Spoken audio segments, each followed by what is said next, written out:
We all have 24 hours, right? For me, I use 8 to sleep, 8 to work, and the last 8 to do everything else. In this video, I'm going to take you through my 16 awake hours as I talk about what I'm doing at work, my 2 side hustles, and how I survive without burning out. Well, most of the time.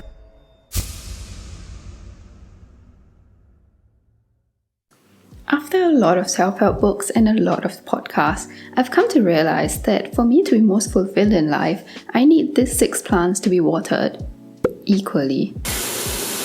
To water all these, I plan a lot. Did you ever have those days when you plan to go to the gym and even add it to your list, but when it's time to actually go, everything else seems more important and you end up not going?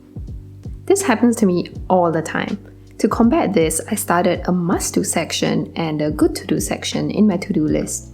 And now I always add gym to the must-do section because health is a priority. For today's task, I have some health-related things to do, YouTube-related stuff, and a task for my Etsy store. The first 8 hours of the day are solely dedicated to work, so I don't touch any side hustles at this time.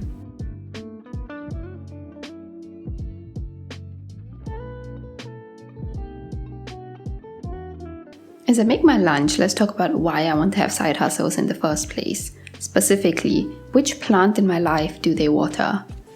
I initially started trying for the sake of money, but over the years I've evolved and realized that side hustles are not just a way to make a little money on the side, but they are a way to gain new skills and create limitless opportunities for myself. What I mean by this is, as a software engineer working for a company, maybe one day I will earn up to 500k. A big fat maybe.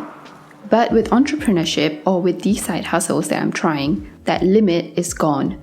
I love this quote by Australian poet Erin Hansen. What if I fall? Oh, but darling, what if you fly? That was so cringe. So it definitely waters the money plant. It also waters the creative brain plant, which is pretty obvious. But something kind of weird that I realized since I started my YouTube channel and engaged the creative side of my brain is that I'm way more focused at work. It could be a brain thing, like something scientific, or it could simply be the fact that because I know I have other things to do, I'm more focused at the task at hand. Parkinson's law did say that work expands to fill the time available for its completion. Having a YouTube channel or trying out these creative pursuits on the side helps me become a better software engineer. Who would have thought?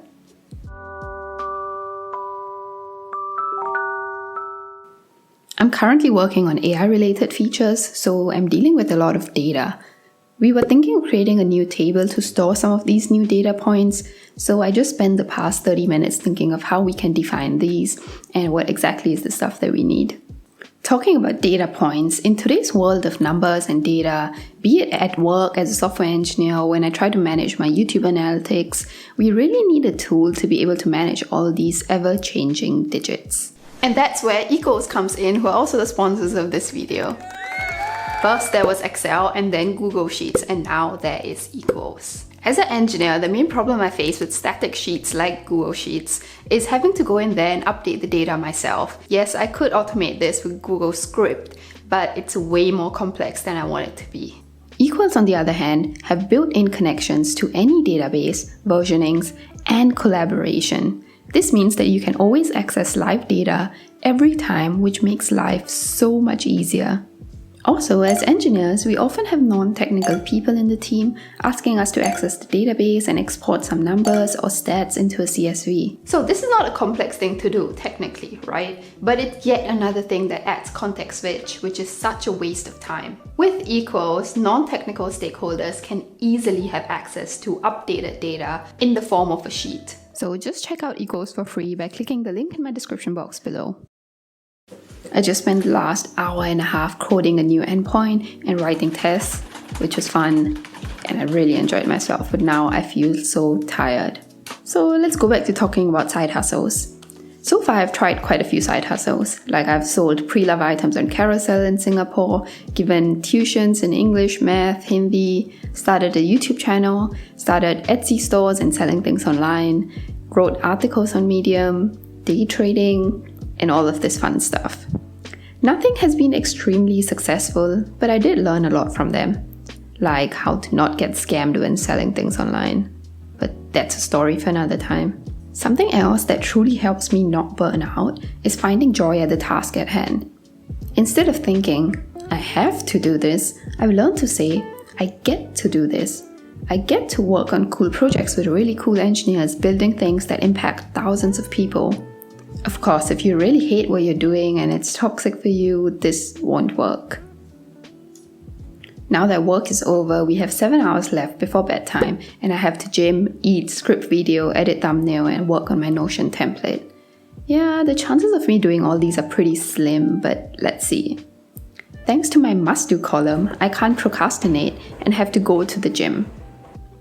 I genuinely love being at the gym and the feeling I get when I work out and sweat, but the process of packing a bag, walking to the gym is such a logistical hassle. If there was a time machine, I would go every day. Really. Okay, we have gymmed, showered, eaten, watched some Brooklyn Nine-Nine, and I have 4 hours left.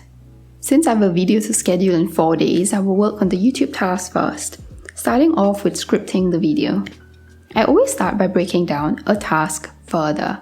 So scripting includes coming up with the title, the dialogue, the B-rolls to film. This is such an underrated tip because doing this makes me feel so much less overwhelmed as I know exactly what I need to do and get the task done. I'm not in the mood to edit a thumbnail, so let's work on my Notion template. This is a life planner I intend to sell on Etsy along with some of my digital art that I already have on my store. But I'm going to research on some items I should include in the financial section and get started from there. So that's my 16 hours right there. As a software engineer working from home, a part-time YouTuber, and a store owner. I have other half-baked projects too, but these are the more concrete side hustles that I'm actually working on right now. I must caveat and say that I don't have any dependents, emotionally or financially, and am generally a very privileged individual. So that does give me quite a bit of free time to try all of these side projects out. I hope you found some of these tips useful, and I will see you in the next one.